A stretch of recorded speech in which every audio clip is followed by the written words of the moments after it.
A is for Alcoholic is a program about recovery. My name is John and I'm an alcoholic. And my name is Jerry and I'm an alcoholic. Join us as we go through the alphabet of alcoholism one letter at a time. Yes, welcome back to the latest installment of Alcoholism 101. Is it? This is not 101. Like, yeah, it's like kindergarten. I think if you're listening, you've already got it down. At least the first half, the first part. The first half, yeah. I was, you haven't seen it yet, but I just posted another picture from, I don't know, 2008 or 2009. Mm-hmm. I feel like Just there was mining the depths, dude. it was there was a trip where it was you and me, and there's a series of pictures, like photos that I remember together, but it was like you and me and Joe Valentino in somebody's weird apartment. It was always that. But at one point, and I don't want to put him on blast, but like it was a picture of him with like one of those brush ups. You remember those little finger condoms that were like a toothbrush? Mm-hmm. And he was just passed out with it on his finger. Mm-hmm. Was it Terrell's apartment? In Seattle, or was it in Eugene? No, I think it was in Eugene. Like, I came for a visit down there. I don't know. Anyhow. No, we didn't really hang out in Terrell's apartment too much. Yeah. But there's all these, I've been going through some photos and just trying to clean things up, and like, I'm like, damn, okay, I kind of remember that, and I kind of remember that. And I don't remember Joe ever coming up to visit, but yeah.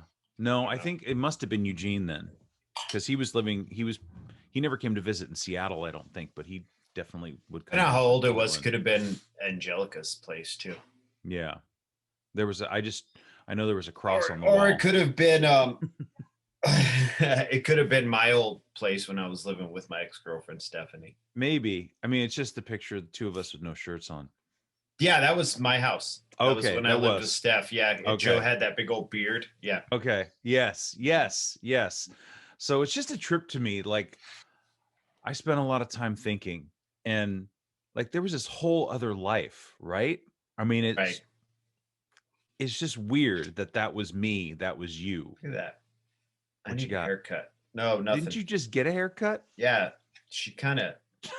You need a little touch up. She kind of like. Dude, it took her 90 minutes to cut my hair. It takes her a long time. I'm not bad talking to her though, because she does a good job, but it takes a minute. And then sometimes it's a little wild. Well, do you think when's the next, you're still a ways away from going to a barbershop? Supposedly, I don't know. I probably won't be getting my hair cut till like 2023. Same with you. Except you're actually getting haircuts in between. Yeah. Yeah. So you're going to talk about how you lived a whole other life, but I don't know. It's just you think a lot, John.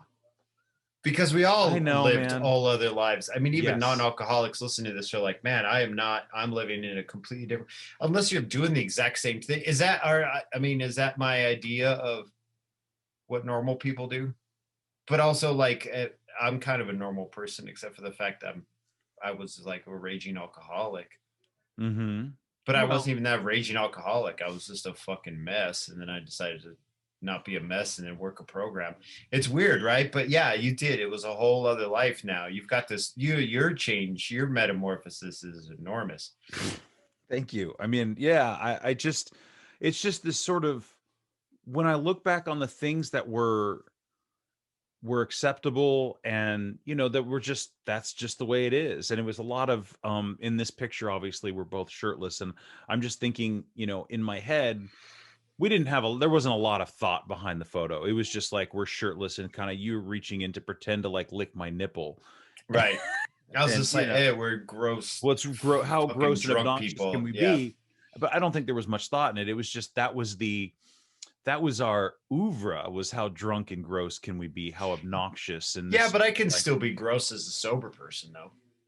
And I'm not saying you can't. I'm not saying I can't. I guess the things I've seen your cooking videos, dude. With my feet. Just in flip-flops. Speaking of cooking, I I just got this new recipe. I'm gonna test out, or I tested out. I want to tweak it and work it, but it's like 2 tablespoons of oats, a little like 2 ounces of milk. You mix it up. You add a couple eggs, a little salt and pepper, and you can add some mozzarella cheese or something if you're into that. And you whip it up, and then you brush oil in the pan, and then you bake it, or not bake it, but you put it on the stovetop, and it like a little crepe or something. It's like a little egg. An oats and egg with almond milk. Yeah. That was weird, but it was good. That is weird. It might be good though. I'm having a hard time picturing it because I'll have to make the video. Keep my feet out of it. Keep your feet out of it, dude. Yeah. Just, you know what? Wear like flippers, like swimming flippers next time. Yes, that would every shot your feet are in, it's a different shoe. Like it's high heels. Yeah, well, that's what I was thinking. Timberlands. after you were like, man, I don't want to see your feet in those videos.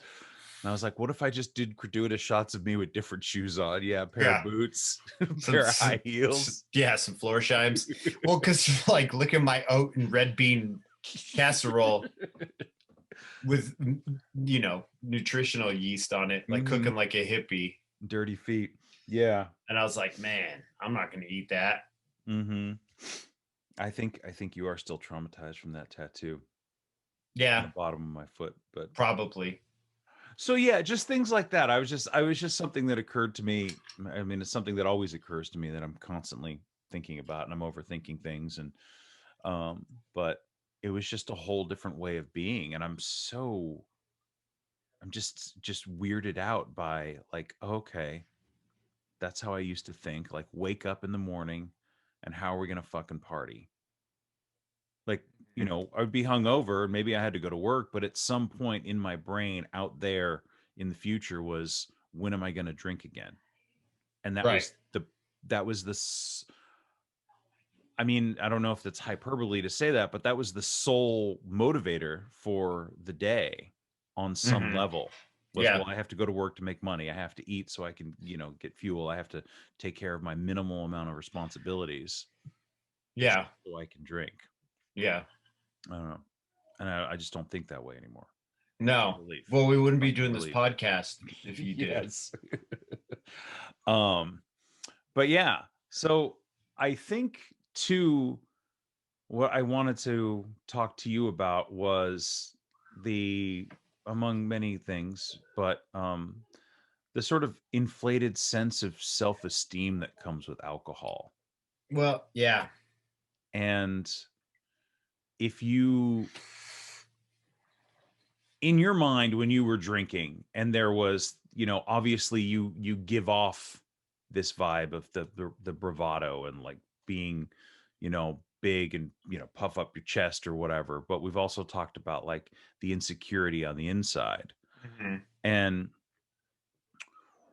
what was it like in your head, Jerry, when you would, you know, be in those moments of bravado, but that's all that it was? I don't think I consciously thought about it that way. Okay. Do you know what I'm saying though? Like, there weren't two concurrent thoughts where I was like, yeah, I'm showing everybody how tough I am, but also I suck. Like, basically my head was, I suck. There was nothing else other than I just fucking suck, and this fucking sucks, and this is shitty. And it's so weird, man, because the bravado is I think just a symptom of the thing. I don't think, and even the bravado in itself just goes to show how fatally insecure everyone is. See, here's the thing is, we do this podcast and we talk about how it used to be and what it's like now. And we talk about the differences between us and people who don't drink alcoholically. But I honestly think, especially living in this culture we live in now, that everyone's fucking insecure about something. And some of us are fatally insecure and some of us are better at hiding it. But I think every single person I've ever met has an insecurity, right? Yes. I just thought that pouring bourbon on mine was that end all be all. But see, even within this podcast, there's a fatal flaw in that too, because that's just a symptom of the thing. I wasn't fatally insecure because I was an alcoholic. I could not be an alcoholic and still be horribly insecure, you know? We doubt ourselves, isn't that's human condition. I just feel like addicts and alcoholics thought they had the solution to the affliction, and there was no the solution was really short-lived, you know. So it wasn't like, I don't know with you if you were thinking, I guess maybe I can't speak for you, but for me, I guess I was thinking that I was really charming, and like really people really liked me, and at least I mean, I may be fucking fat and ugly and hate myself, but at least people think I'm funny and I can dress well. But no, but I fucking hated myself. I still don't like myself a lot of the times, but I accept myself, and that's the big difference. Is I do things I don't like, or I think things I don't like, but I'm like, as just comes with the territory of being me, you know, like. So I don't know. What was it like for you? Were you consciously thinking, yeah, I got this? I think the thing for me was, and I'm remembering back to like 98, and then when I moved to Seattle in 2003 and 2004, is that there was always the deep level of self-loathing and feeling incomplete and feeling just feeling like shit and hating myself. And so it would become this thing where I would try to manipulate situations. And if I was pretty good at talking to people, right? I was pretty savvy. You're still good at it. Right. Well, thank you. You are. Yeah. You do the bulk of you do all the interviews. Right. I don't talk to people. But anyway, carry on. Yes. Continue. Sorry. So I think that in there's certain periods of time where I was deep into alcoholism up until the very end, up until the last couple of years, where it was nothing but I hate myself and all I want to do is drink. There was, and even then, but it was manipulation. It was, like you said, being charming. And what can I get from this person? What can I get? Can I get sex? Can I get drugs? Can I get liquor? Can I get food? Can I get attention? Because I always wanted attention. And so that's where I think a lot of the acting out came from, was the positive reinforcement by surrounding myself with other alcoholics.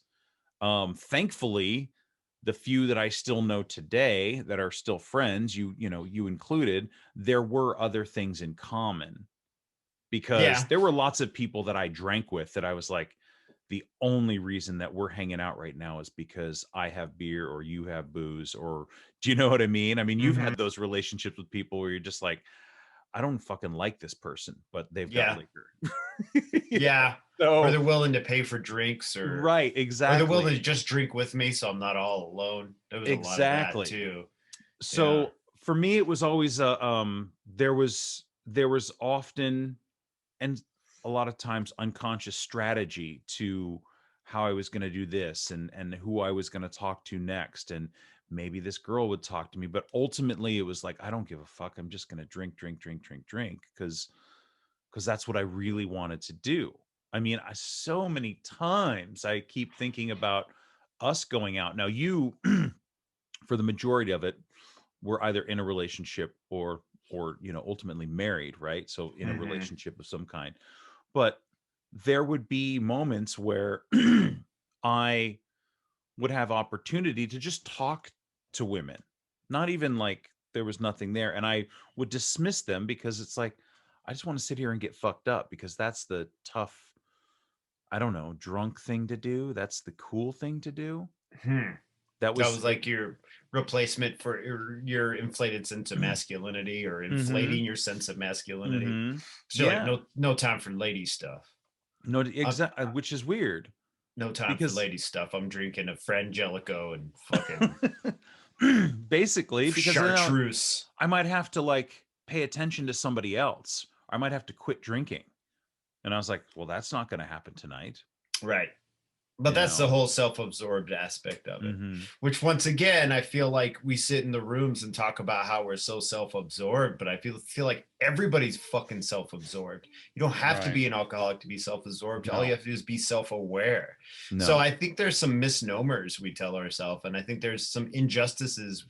Injustice is the wrong word, but I think misconceptions we have about ourselves as alcoholics, where we're like the only ones who feel this way, where I feel like non-alcoholics really think about themselves a lot too. There's a lot of non-alcoholics out there with YouTube channels.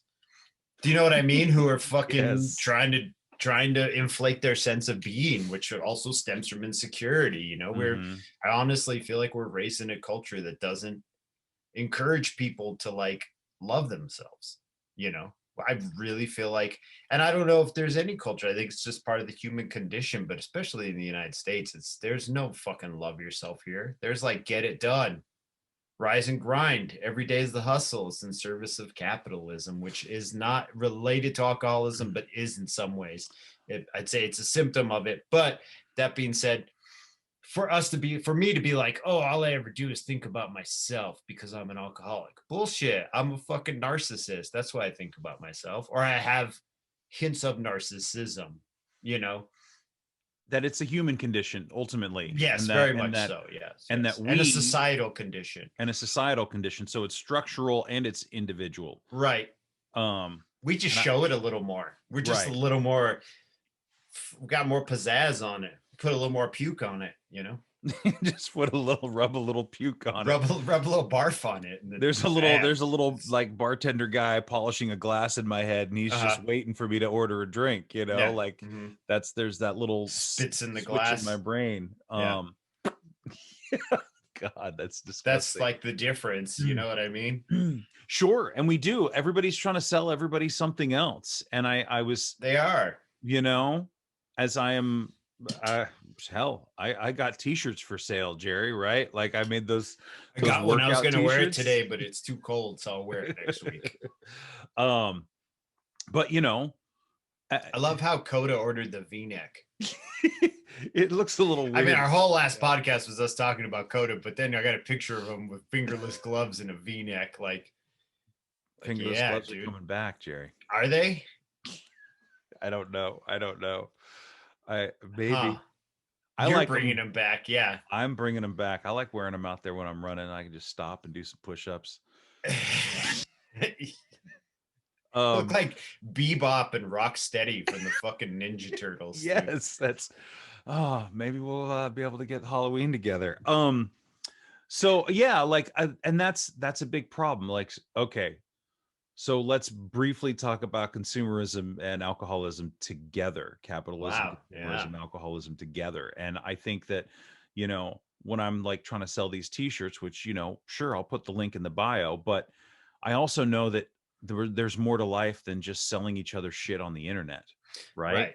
Mm-hmm. Like, I don't want that. I don't want that to be the end all be all, but I'm not interested in rising or grinding. And I would love to imagine a world where I could just exist in a day and my feeling of self-worth doesn't have to be around some sort of productivity or constant creation for the internet.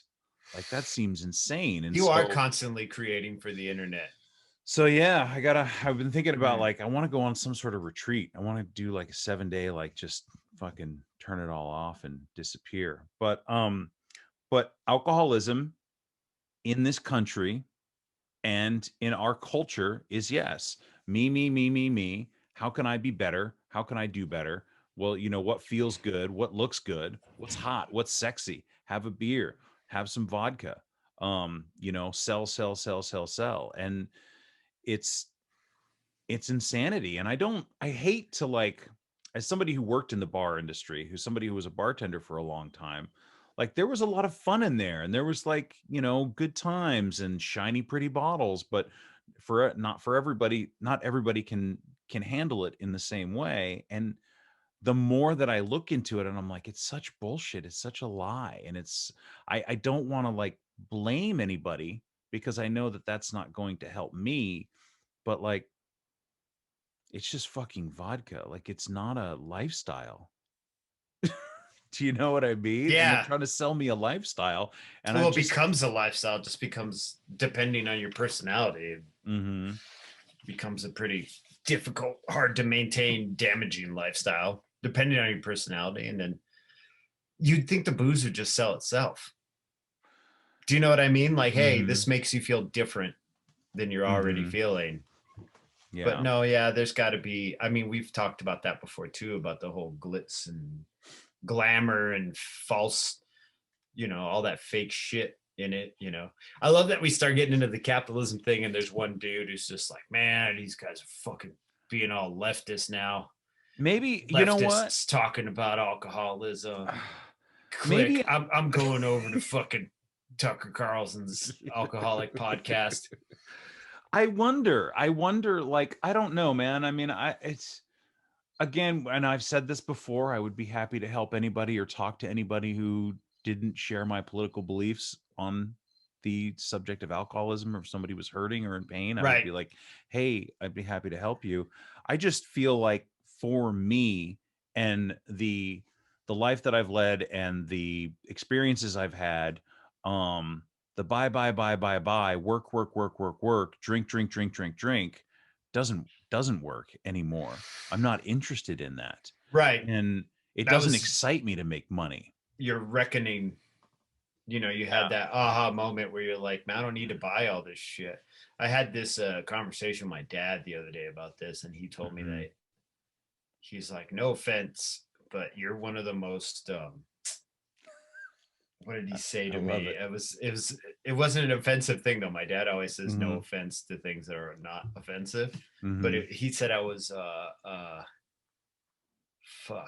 non-materialistic. You were one of the most non-materialistic people I've met. And I remember thinking, like, having an emotional pushback, a mental pushback to that, because I was like, no, yes and no. I really want to live a life of experiences that are dictated by the experiences I have more so than by the things I have. Although having things can open up new avenues to new experiences, I'd rather just experience emotions and significant things than to own things. But also, I've been poor my whole fucking life. You know what I mean? I haven't had money to buy things, nor the motivation has been there for me to want to buy things, because I much would have rather have drank. Right. So that's the reckoning I have right now in my life, is like, why didn't I play the game, America's game, because I was too busy drinking to play the game of saving money, building credit, although my credit's gotten a lot better since I've gotten sober. But you know what I mean? Owning things. I've never owned a car. I've never owned a house. You know what I mean? Like, those things, it's not that they weren't important to me. I couldn't afford them. And I much would have rather have just gotten fucked up and had an experience, you know? Right. I remember drinking with you, and it was all about your experience. You were also like, we're going to have a fucking moment. We're going to have an experience. And you always wanted these life-shattering experiences. And it would always frustrate me, because I was just like, I just want to get fucked up, dude. Like, I don't want this to be the wildest, most dangerous night ever. I just want to not fucking feel like me right now. Yeah. So can you just give me some money? Because I'm poor, so I can buy booze. Can you just buy me drinks, John? That's all I wanted, you know? And so for you, you were on the hunt, and I was on the hunt too, but my hunt was, it was like a really long way to find validation.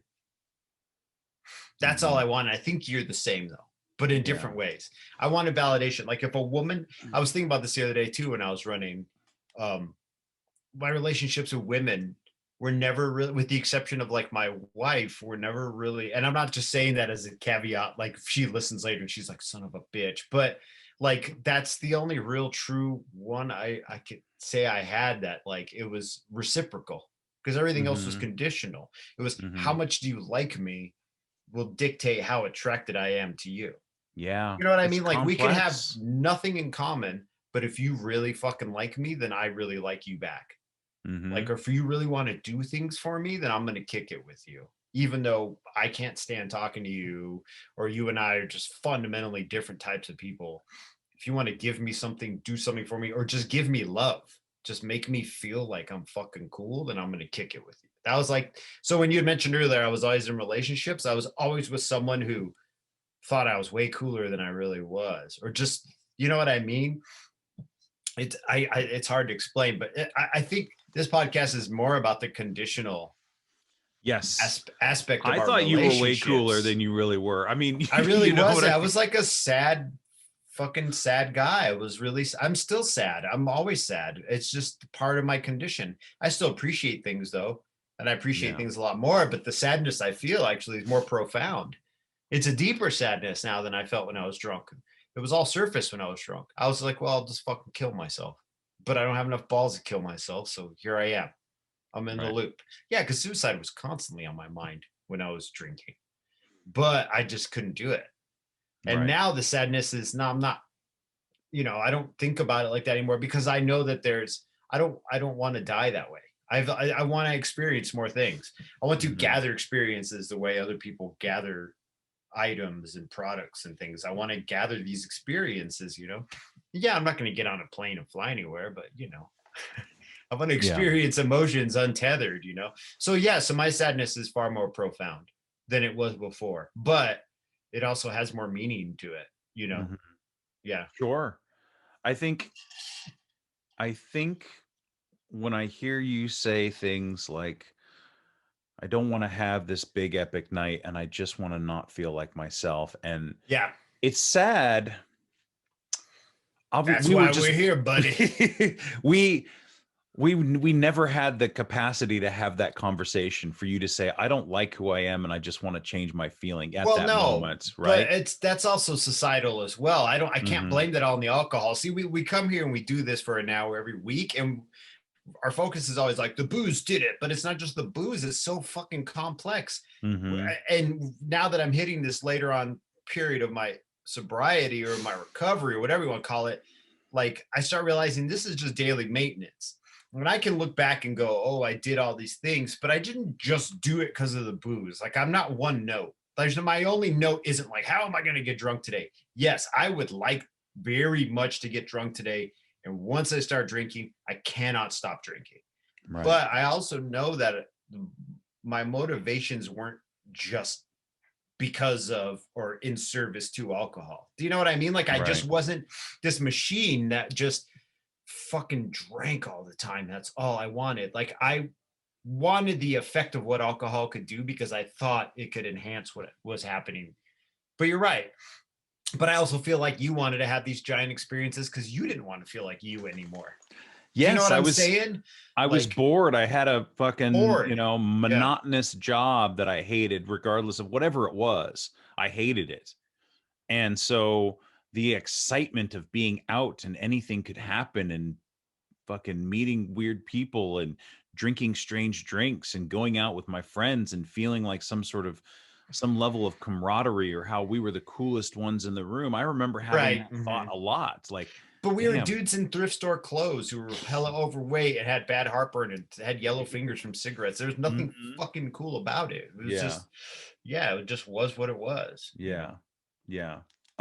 We just We're we still just not the coolest guys in the room. Like I'm not gonna go, I'm not gonna go sit in a room full of people at all. But if I had the opportunity right. to, I wouldn't be the coolest guy in that room. I wouldn't think I was. I wouldn't. Right. Maybe that No. was the difference. Is I'd be now eating 2 onion rings instead of 23, and Mhm. being like instead of all greasy onion ring finger. I don't know. Well, you have a modicum of humility because you have it has been the wind got knocked out of you some 6 years ago and you were Yeah. like, "Oh god, not only do I hate my it's not even like I hate myself and I've destroyed my life and I've got to try to put something back together." And so and me too, we're trying to piece back my self-esteem in some way and not and so what did I do early in sobriety? I was all about experiences like staying in a fancy hotel or eating food or buying clothes or so there were all these things that I was buying Hmm. buy and it never felt good. It never felt I never got it was always that quick little rush and then it was gone. Oh, Right. maybe I need to go and buy a new shirt. And then I would buy the new shirt and then I'd wear it. And then it would go back in the closet and I'd be like, man, sucks. This shirt stopped being new. Yeah, Yeah. I know that feeling. So as I try to step out of and maybe I'm a neoliberal capitalist and I just want to be comfortable and left alone. And I don't think so, but I really, Hmm. I'm just, what I'm finding is that I am happiest when I have not only fewer things, right? Like I got rid of a bunch of books. I continue to get rid of books. I am constantly going through shit and being like, nope, nope, nope, nope. I don't need to buy any new clothes. Yeah, I'd like a new pair of jeans, but I don't need a new fucking pair of jeans. Not really. not really. Mm-hmm. And so I'm also, and we've talked about this before, but being in some sort of service for someone, it doesn't have to be, like AA related. So whenever I'm doing something else for someone, I feel much better. Yeah. Right. Like there's an accomplishment there that seems to, the high seems to last a little bit longer. You know what I mean? I guess if I'm to put it that way. So I don't know, man. I just want to feel better about myself. And again, with, like you said, maintenance, right? Daily exercise. Well, that's what this Gotta is. do it. This is, but this thing the is human condition, at the this human point. Just life. It has my daily maintenance as I go forward has less and less to do with alcohol or not drinking. Yeah. And that's the thing, is the only time I really think about the past or how I was an alcoholic, one of the only times is when I come on this podcast. Right. Because I'm just living my fucking life. Like, I'm just living life now at this point. Right.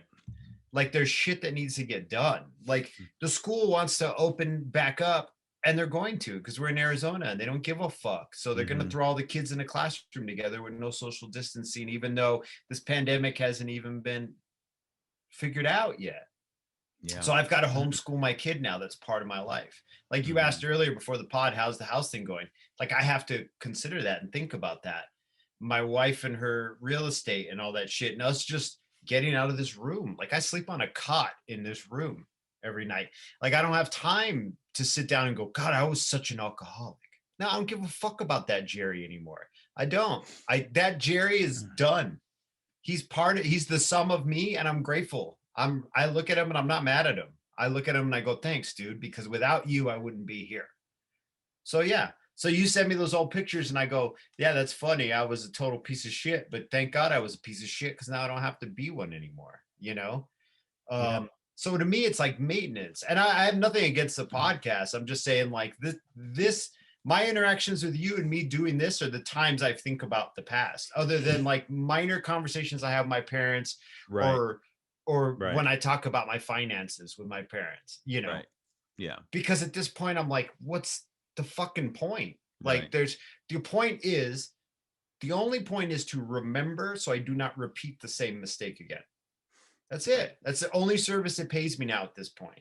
Like, other than looking back on it and being like, that's how it used to be because it's kind of funny. Like, the reasoning, like that whole meme I was laughing at today where it was like, man, I feel like shit all the time. And it's like, you ever stop drinking or doing drugs for a day or two? And the kid's just like, that's a concept? That's funny to me because that's that cyclical thought process, But as far as the past, and I know that our conversations are really dependent on the past, because this whole thing is built on what happened, what it was like, what it's like now, or what changed and what it's like now, right?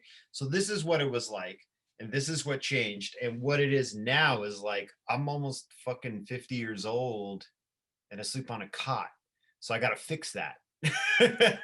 That's what I need to fix now, not that I fucking drank a whole fucking fifth of whiskey and slapped someone in the face and showed 3 girls my dick who didn't want to see my dick. Like, that's done, Yeah. And I made my amends for those things, at least to an extent. And as time progresses, there'll be more amends to be made, and there'll be more introspection to happen. But I think at this point, I just don't know what to do with it. Like, you're living, I'm living. Like, you run, I run. We have this shared thing. We have a bunch of shared shit now, But other than that, like, and I know you've got a lot going on. You've got just as much going on as I do. It's just in a different way. Right.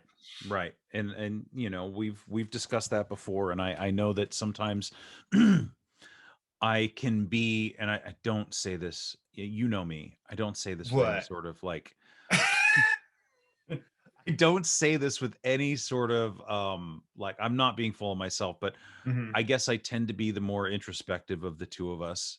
Right. Not like that's. Yeah. Maybe no. I don't need absolutely. to be. Maybe I'm overindulging in it. Maybe I'm. you just do you. You know what I mean? Because I remember when we had this conversation 2 weeks ago with Coda, and Coda and I both went, but you tend to do deep dives. I saw it on your face. You were like, huh? Like, I don't know if you were offended or hurt or just, you just were like surprised. Like, I do deep dives. And I'm like, yeah, John, you deep dive all the time. Because in my mind, I'm over here thinking everybody else is doing that too, right? And I think that's another sort of, for me, that's another thing that I get stuck in, where I think, oh, well, I'm thinking this way. Everybody else must be thinking this way too. And then even the people who are close to me, I go, oh, wait a second.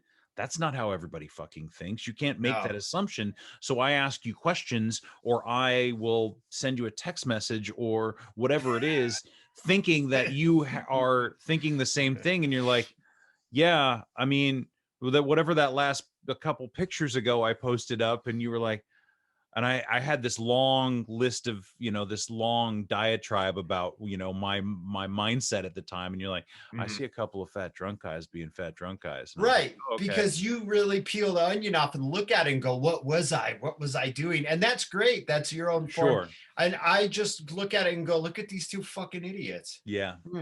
Yeah. So, and then that surface. So, we're just, our ways of coping are very different, which is interesting in this context, because you're always going to peel it back and look at it. And I'm just going to like give it a glance and go, yeah, that's shitty. And then maybe 2 weeks later be like, I wonder what that was all about. Do you know what I mean? Like, our processes are just different. But yeah, I did think that was funny, because it was like this whole screed about like what it was, what, and I read the whole screed and I was like, you're right, but I just see two fucking idiots that nobody wants to hang out with. Like just us hanging out with each other. Right. And I really, this has come on more from your recovery, because maybe you were like this when you were drinking. You just hit it. Sure. Yeah, it was a lot of miserable, I don't want to say as much, but I definitely thought about things in that deeper way, probably from a deeper sense of sadness or traumatic experience, or you just didn't express it when we were all drinking. Yeah. And then when you got into recovery, it's like you found your voice. You know what I mean? Yeah. Your voice is very introspective, because you're a great interviewer. I mean, you ask good questions. All of our podcasts is you basically just interviewing me, and then I'm like, I don't know. Fucking Haystack. Who knows, man? Post Malone. I don't know, or some shit. And then, but I mean, that it's a good quality to have. It's just we're different. We just look at everything very differently, or not. We don't look at everything differently. Process it differently. We're like two different computers. Sure. And I appreciate that. And I appreciate you going, it's just two fat guys. It's too fat. Well, yes, because guys. it keeps me a little bit more level-headed, because I don't need to mythologize my past into something overly romantic, right? Right. And that's easy to do from this perspective. Yeah. It's easy to do this many years sober and be like, oh, you just don't understand the pain and the suffering and where it came from. And a lot of what I'm doing is, it's more of an intellectual exercise in my notebook about where these things came from.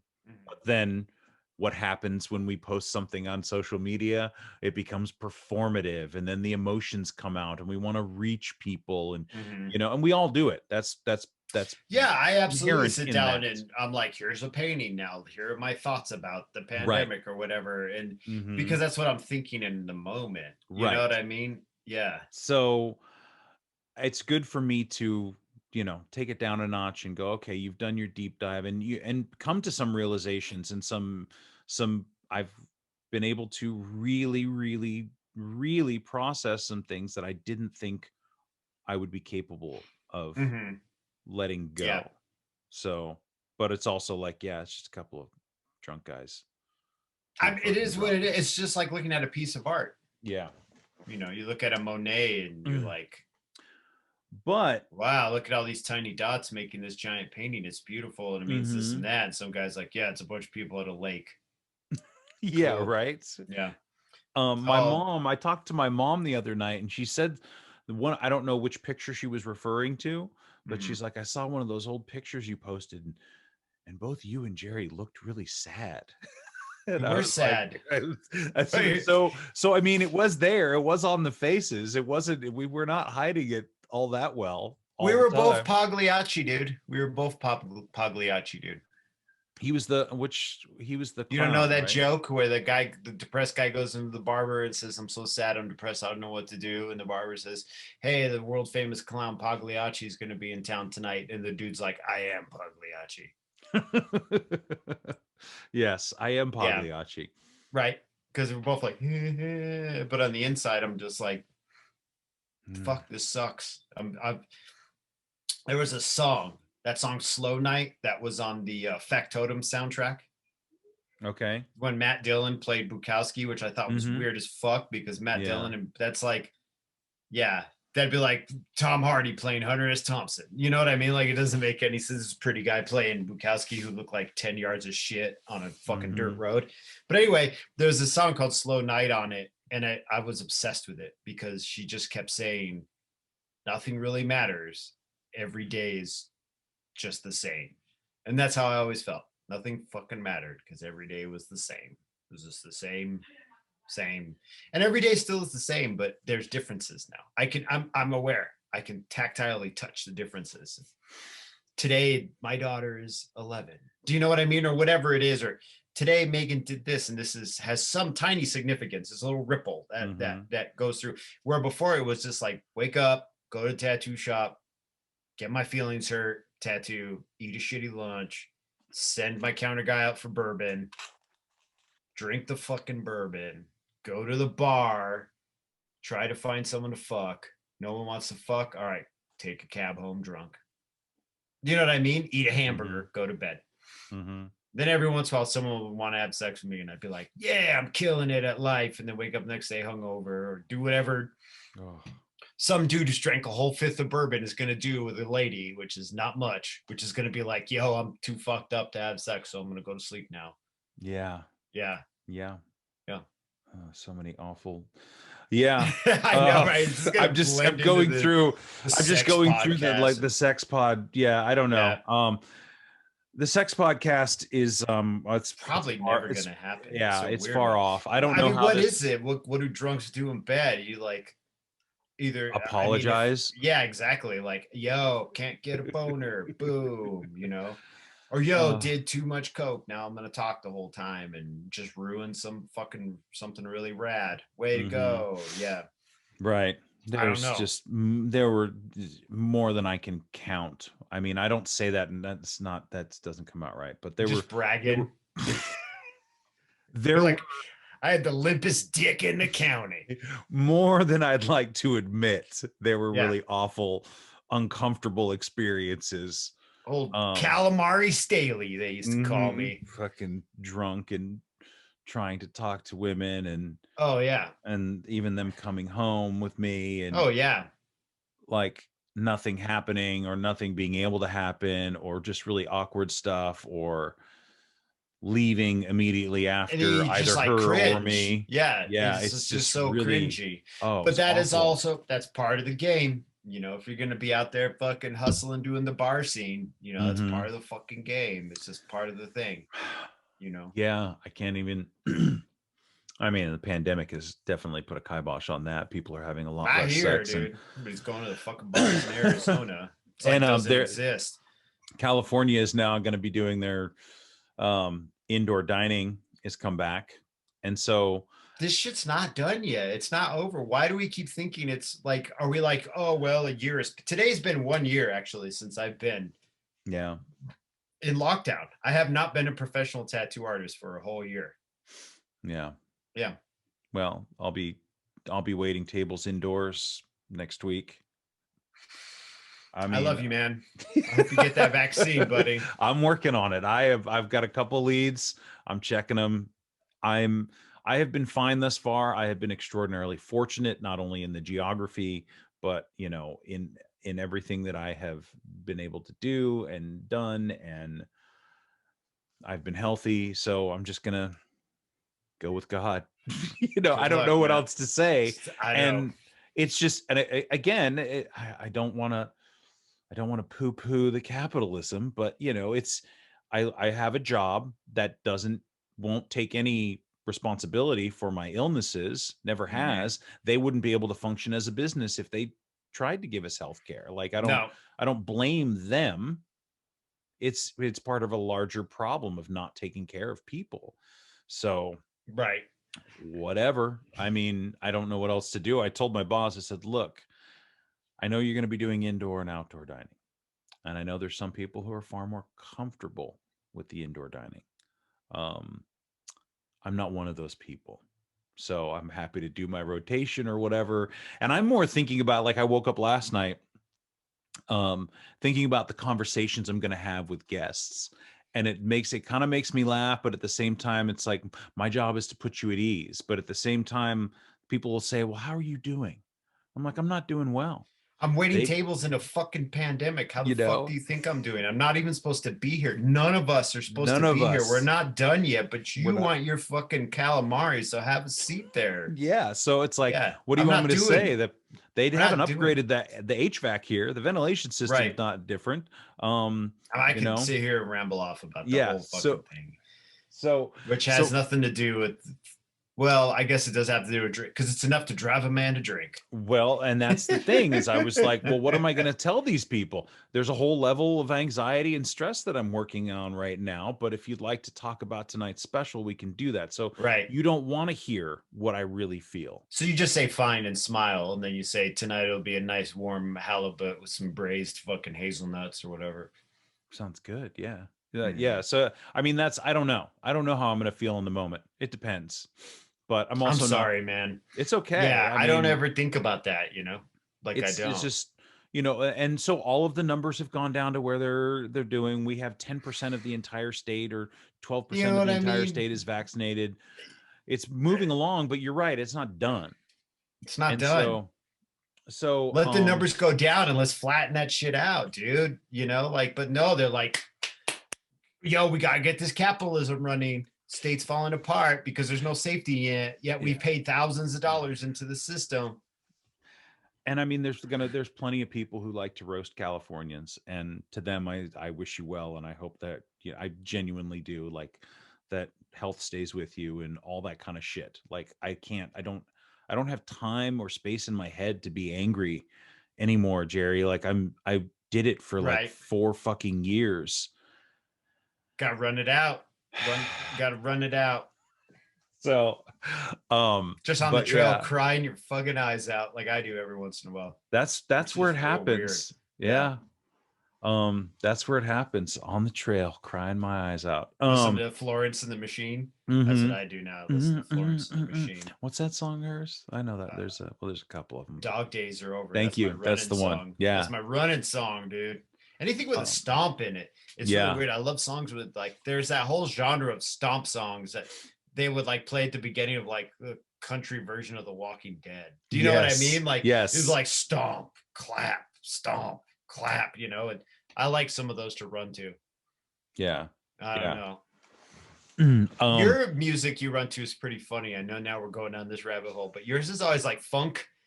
You're always like, yo, check out this song. But then it's like 90 BPM. It's too slow for me. And it's always like a grooving ass funk song where the guy's like, Malibu, Malibu, or whatever. Because I would like to mix it up. And so one of the things, and I didn't mean for this to come into a promotion really quickly, but the work that I'm doing with the Original City Apothecary, if you go to playlist. So we do a weekly running playlist, which I'm going to start pilfering from some of yours, because I have to do one every week for the whole year. I should just make my Spotify run playlist public so you can see it is. I mean, I'm following. Well, I mean, I have to follow you, and so I have it. So follow my wife. Yeah. But so I like different stuff. I think I told you before, like, We Didn't Start the Fire is a good one. So I'll run during the verses, and then when the chorus comes, I'll do a fast sprint and I'll try to blow it out. And then when that's done, then I go back to like, okay, we didn't. That's a pretty good tempo. I do Pressure. Billy Joel's too. Pressure is great tempo, because I count measures. I count the measures in my head when I run. So go sign up for that newsletter. Bars. Yeah, what's it called? Original City Apothecary. There's like podcast what's it on Instagram? Suggestions. Original City Apothecary. At Original City Yeah, Apothecary. They got that, huh? They got that. Welcome to my apothecary. Here's a pinata, some Ritz crackers. But yeah, so music's important, and I think it's important to me on the trail. I rarely go out without it. Yeah, I rent. So sometimes there's a road I run down here that doesn't have the greatest shoulder on it. Mm-hmm. And so I'll turn my earbuds off so I can hear the cars. And then I'll just listen to the pattern of my feet, which is very strange. And a lot of people run like that. Or like if I run across crosswalks, I turn the headphones off because the crosswalks are so long here and people drive wild here and I don't want to get killed. So I have to hear for the cars, you know? Yeah. But just listening to the patterns of your feet while you run, you realize you have a tempo. Mm-hmm. Everybody runs at a tempo. Yeah. Yeah. Or I guess that's your pace. But yeah, music's really important for running. I like how this whole podcast went. There's like a weird subject for me giving you some pushback, like all we do on this podcast is talk about the past, and then it turns into and running. This is something I think about too, is where does this podcast go? What do we do with it? What does it become? What does it morph into? Like fucking idea. I get nothing. At this point, it's just two old guys talking about alcoholism.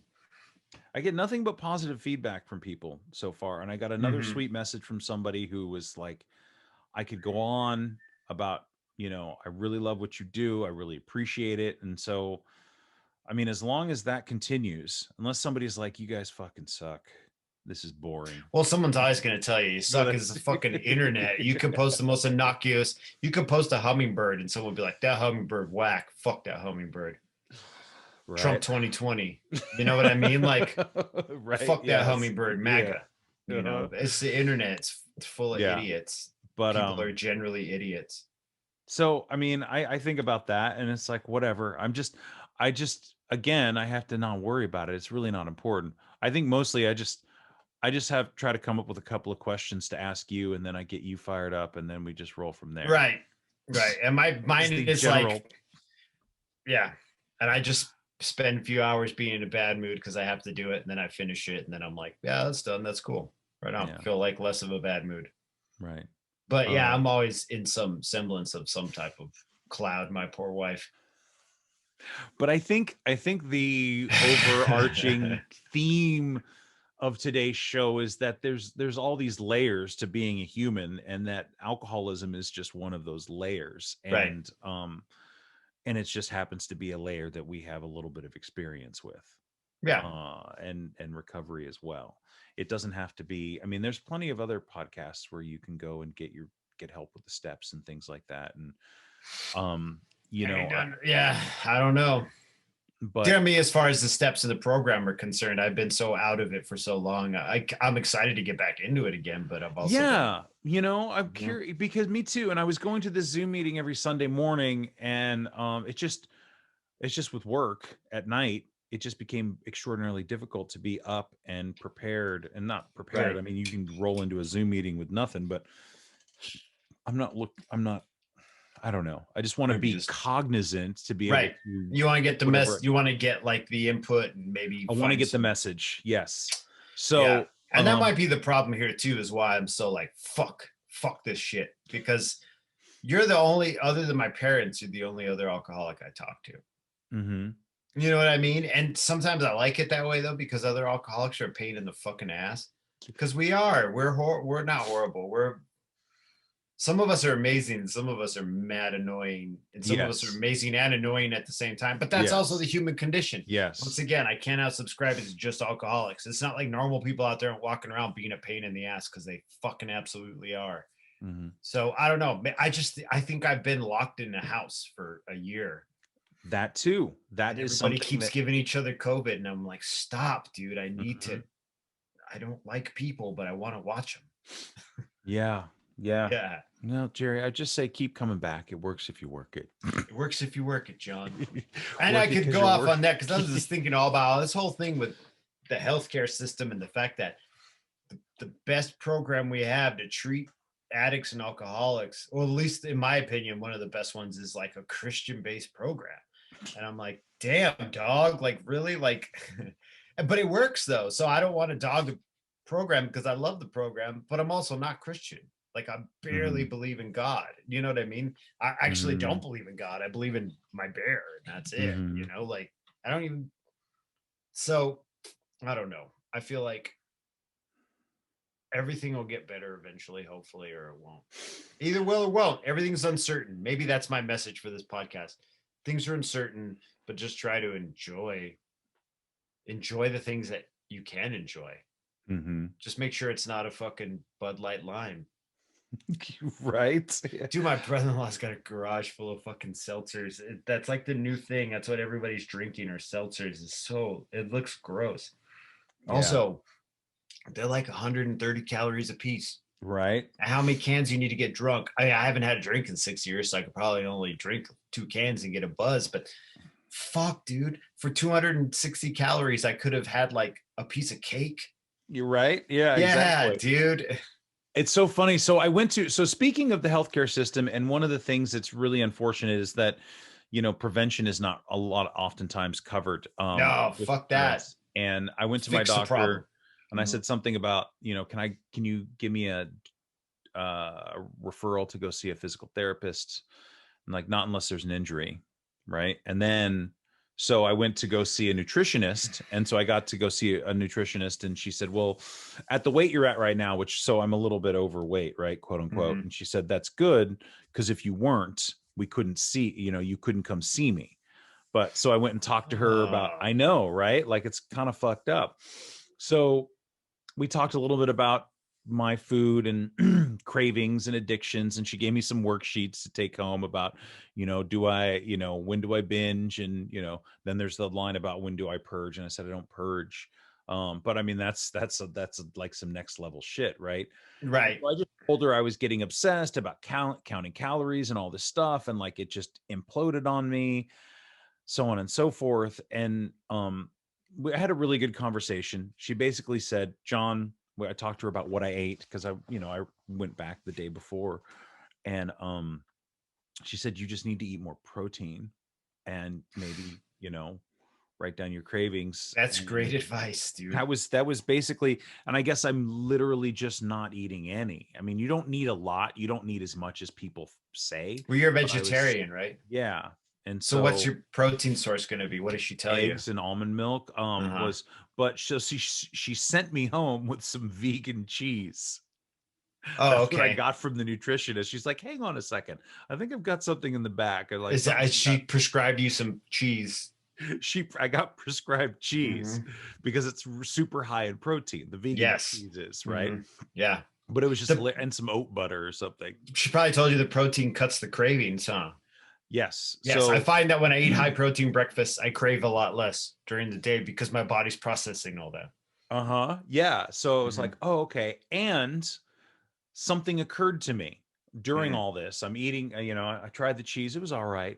I might get another one, but I'm not like, and that's what she said to me too. Oh, I'll give you some cheese, but not if it's going to, you know, do you think it's going to trigger anything? I said, no, I don't think vegan cheese is going to trigger anything.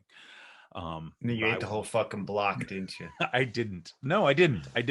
Mine's more sugar based, but it occurred to me that there's a huge difference between satisfied and full, because I'm really good at filling myself up and then feeling completely dissatisfied. Oh yeah, same here. It reminded me of like booze in a way, where it was just like more and more and more and more and more, where it got to the, you know, when it got to the point near the end of the drinking where I was just like, I just need to fucking drink as much as humanly possible because I don't even feel it, and I've had 3 shots.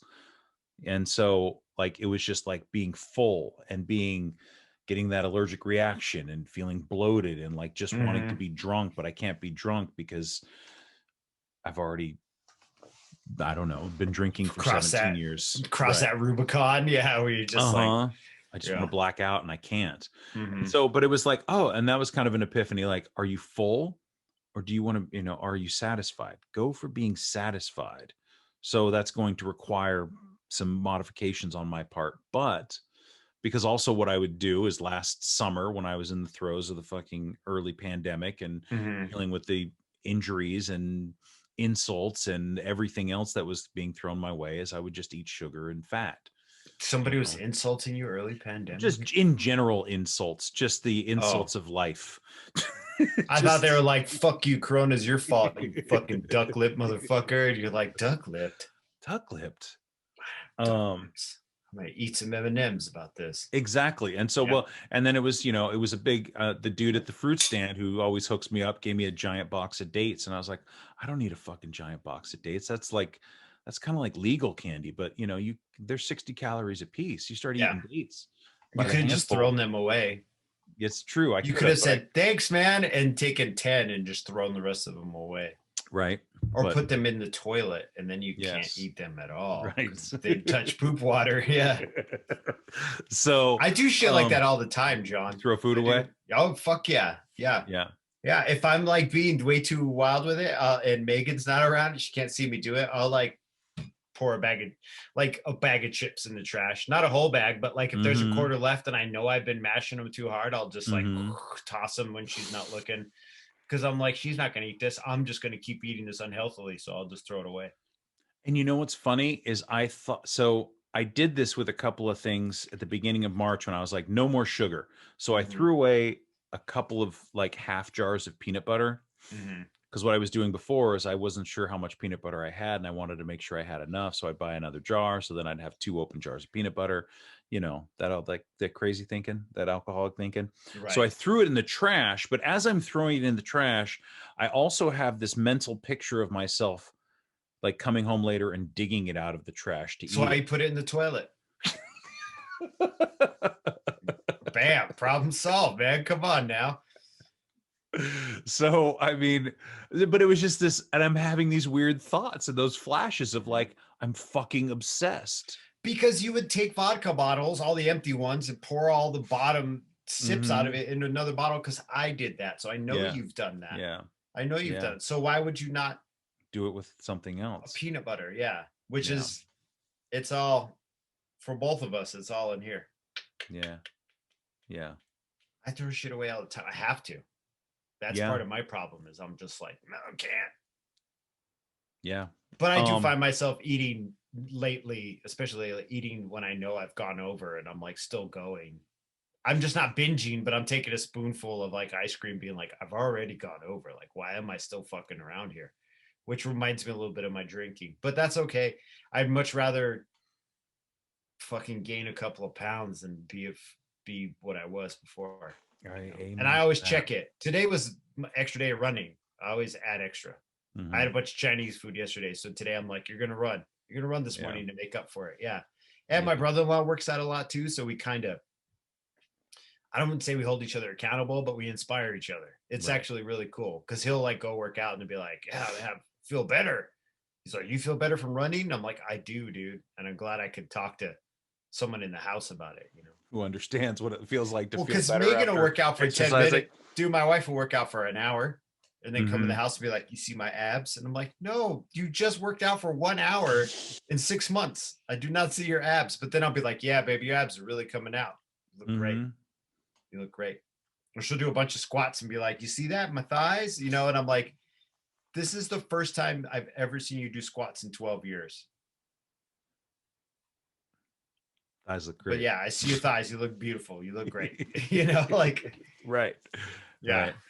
So anyhow, I just need to start throwing shit out if I bring shit in. Only with the dates. Like if that dude's like, here, my friend, take a whole, I don't know why I said my friend, but he's like, here, buddy, take a whole box of dates, take out 6 and just throw the rest on the roof or whatever. Right. So you can't fuck with them and be like, this is, I shouldn't give you advice. You'll figure it out.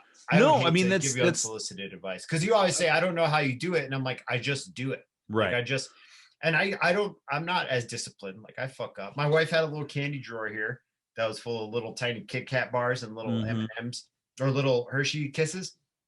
I take 3 out because I know 3 are 130 calories and I eat them and watch TV. And then sometimes I'll take like 3 more and then I'm like, oh, fuck, that's 200. That's almost 300 calories I just ate right now. 6 pieces of candy, but I'll eat them.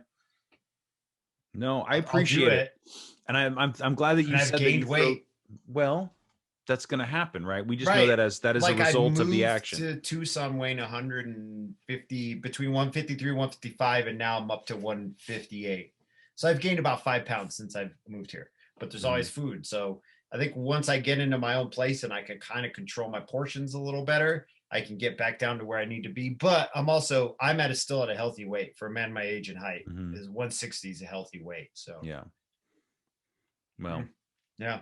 There you go. I appreciate your help. I appreciate your advice. I do. I would hate to give you unsolicited advice. No, it's fine. It's you and I. It's a little unsolicited advice is fine between you and I. And I mean, just this, because you're like, I throw stuff away, and I was like, I threw something away, and I had this weird reaction to that. I was like, oh, okay. Keep doing it. You'll get used to it. You will. You absolutely get used to it. You think you won't, but then after a while, it just becomes normal to just be like, I mean, to be like, does this serve me? Right. Am I being served by this? Because I see you being like, no more meat, never eat meat again. And I'm like, that's great if that's what works for you. If you have like a fucked up colon or whatever it is that's fucking you up, or you're like, no more sugar ever again. Sugar's not serving me. And I know your attitude and the way you approach it. So I'm like, I get it. But also, like, are these extremes also on this other end serving you, or are they just swaying the binge back even harder? Do you know what I mean? But can you just eat you know what I mean? 50 grams of sugar every day. I don't know if you could. I don't know. But if you tell yourself, I've completely cut it out of my diet, and then, you know what I mean? A fucking marshmallow accidentally falls in your mouth. Are you not going to fucking mash the whole bag of marshmallows because you have been without, you know? But once again, you and I are very different. I can count out 6 marshmallows and know the little tiny babies and know that that's like 100 calories. No, the big ones, it's 3 are like 130, I think, because I remember the numbers, and I'm like, okay, I can eat 3 of these. I can eat 2 graham crackers. So I think that's a good place. No, it's great. Well, I was thinking all this time, I was like, what are we gonna talk? What am I gonna name the podcast? And I think M is for marshmallows is as good as anything else. Mashin Marshmallows. Mashin Marshmallows. Yeah.